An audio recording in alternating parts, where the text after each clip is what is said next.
राष्ट्रवादी काँग्रेस नेते राजेंद्र जैन यांच्या वाढदिवसानिमित्त गोंदिया भंडारा जिल्ह्यातील नेत्यांनी कार्यकर्त्यांनी शुभेच्छा देत गोंदिया विधानसभा क्षेत्रातून विधानसभा निवडणूक लढवून प्रतिनिधित्व करण्याची विनंती केली।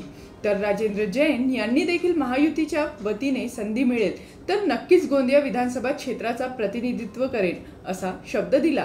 प्रत्येक वर्ष माझ्या वाढदिवसाला माझे सर्व प्रेमी आहेत ते या प्रमाणात येत आहे आणि असाच मला सर्वांचे आशीर्वाद प्राप्त आहे। गोंदिया विधानसभा क्षेत्रामध्ये मोठ्या प्रमाणात होर्डिंग लागली आहे। लोकांची अशी इच्छा आहे की राजू यांनी आमदार व्हावं, काय वाटतं आपल्याला? आम्ही महायुतीमध्ये राष्ट्रवादी काँग्रेस पार्टी एक घटक दल म्हणून आहे आणि आमचे सर्वांचे मार्गदर्शन आणि माझे नेते खासदार प्रफुल्ल पटेल जे निर्णय करतील ते आम्हाला मान्य राहील।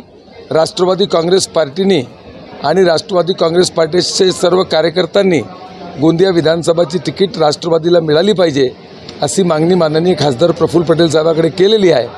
पण गठबंधनमध्ये महायुतीच्या धर्मामध्ये जरी काही कमी जास्त झालं तरी आम्ही महायुतीबरोबर राहणार, महायुतीच्या ताकदीने काम करणार आणि पुढच्या काळात महाराष्ट्रामध्ये नक्कीच महायुतीचे सरकार बसणार आहे। खासदार प्रफुल्ल पटेल यांचे विश्वासू म्हणून राजेंद्र जैन यांची ओळख असून त्यांच्या वतीने गोंदिया भंडारा जिल्ह्यातील अनेक सामाजिक उपक्रम जिल्ह्यात राबविले जात असून आज देखील माजी आमदार राजेंद्र जैन यांच्या वाढदिवसाच्या निमित्ताने गोंदियात भव्य रक्तदान शिबिराचे आयोजन करण्यात आले होते। तर जिल्हा सामान्य रुग्णालयात रुग्णांना फळ वितरण करण्यात आले।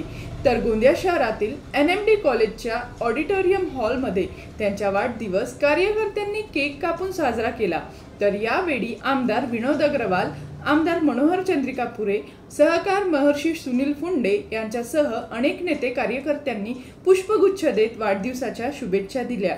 तर राजेंद्र जैन यांच्या चाहत्यांनी गोंदिया शहरात ठिकठिकाणी होर्डिंग लावत शुभेच्छा दिल्या आहेत। GB न्यूजचे प्रत्येक अपडेट मिळवून घेण्यासाठी तुम्ही आमच्या चॅनलला लाईक करा, सबस्क्राइब करा आणि शेअर करा। तसंच बेल आयकॉनला सुद्धा प्रेस करा। आपला जिल्हा, आपली बातमी। GB news Gondia.